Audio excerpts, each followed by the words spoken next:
नमस्कार दोस्तों, आज की हमारी कहानी आपको अच्छी लगे तो प्लीज़ मेरे चैनल को सब्सक्राइब करें और वीडियो को लाइक करें।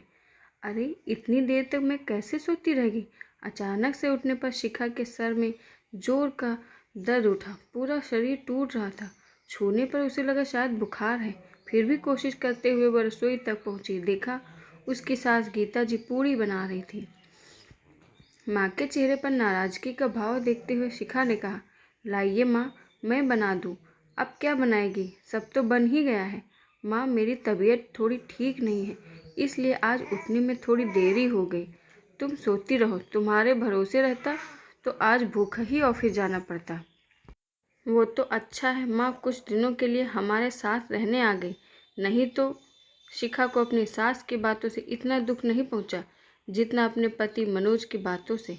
शिखा अपने पति के साथ शहर में रहती थी। उनका एक छोटा दूध मुंह बच्चा था। उसको देखने के लिए उसकी सास गीता जी शहर आई थी। बहू की तीमारदारी ना करनी पड़े, इसीलिए गीता जी डिलीवरी के समय आई नहीं थी और शिखा की डिलीवरी के समय उसके पति ने उसका थोड़ा बहुत ध्यान रखा था। बाकी उसके मायके वाले कुछ दिन के लिए आ ही गए थे। कमरे में आपको मैंने कल रात में बताया था, तबीयत थोड़ी ठीक नहीं लग रही, पर मनोज अनसुना करके चला गया। बच्चे को दूध पिलाने के बाद शिखा रसोई में आ गई। अब खड़ी रहेगी या कुछ हाथ भी चलाएगी। शिखा ने रसोई घर में रखे बर्तन को देखा। सिंक में बर्तनों का अंबार लगा हुआ था। गीता जी ने आलू की सूखी सब्जी और कुछ पूड़ियाँ बनाई थी। उनके बेटे को बहुत पसंद है, शायद इसलिए। पर शिखा की खराब तबीयत के बारे में पूछना किसी ने जरूरी नहीं समझा। शिखा ने मेडिसिन खाकर बुखार में ही घर के सारे काम किए। उसके ससुर जी को हल्का नाश्ता पसंद, उनके लिए अलग खाना बनता था। गीता जी को चटर पटर खाने की आदत है, आए दिन कुछ न कुछ बनवाती रहती थी। शिखा का बच्चा अभी बहुत छोटा था, उसका भी ध्यान वो खुद रखती थी। गीता जी अपने पोते का भी कोई काम नहीं किया करती थी। अरे ठीक से मालिश कर, देख हड्डियाँ कितनी कमज़ोर हैं। शिखा के मन में आया कि कह दे, आप ही कर दीजिए, पर वो जानती थी यही जवाब आएगा। अपने बच्चों का किए, अब क्या बच्चों के बच्चे का भी करेंगे। बहरहाल शिखा ने उसी हालत में जैसे तैसे काम किए।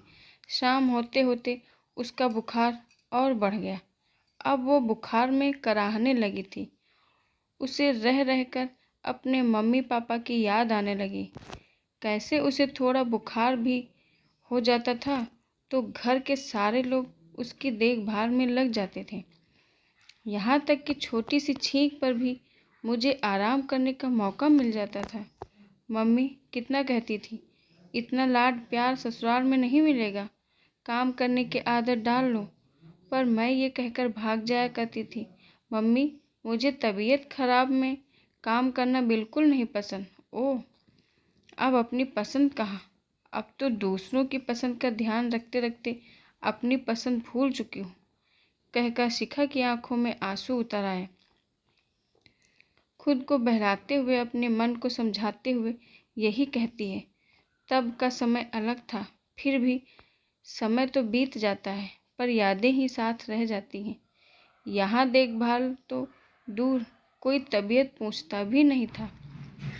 ऐसे ही यादों में खोई शिखा की आंख लग जाती है। शाम को गीता जी चाय का इंतजार करती थक गई, तब अपनी बहू के कमरे में जाकर झांका। बहू बेसुध सी पड़ी हुई थी और छोटा सा उनका पोता सू सू करके गीला कुनमुना रहा है। हद होती है आलस और कामचोरी की। मेरा पोता रो रहा है और तुझे सोने से फुर्सत नहीं है बहू। ओह बहू उठ। पर शिखा का बुखार बहुत बढ़ गया था। वो आंखें नहीं खोल पा रही थी। गीता जी को लगा कुछ गड़बड़ है। माथा छूकर देखा, आग जैसा तप रहा था। आनन फानन में बेटे को फ़ोन किया। डॉक्टर ने कहा अगर सही समय पर इनका बुखार कम नहीं होता तो इनको दौरे भी आ सकते थे और कमजोरी भी बहुत है। क्या इनकी ठीक से देखभाल नहीं हो रही। डॉक्टर की बात सुनकर शिखा का पति सक पका गया, जैसे कोई चोरी पकड़ी गई हो। सुबह ही तो शिखा मुझसे कह रही थी और मैं उसकी बात सुने बिना चला गया। ओह, शर्म आनी चाहिए मुझे।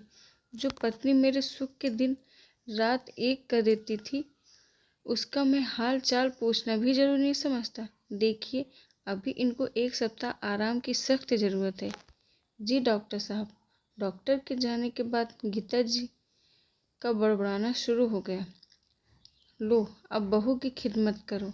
इससे अच्छा तो मैं गांव चली जाती। सुन बेटा, मेरा टिकट करा दे। बस करो माँ।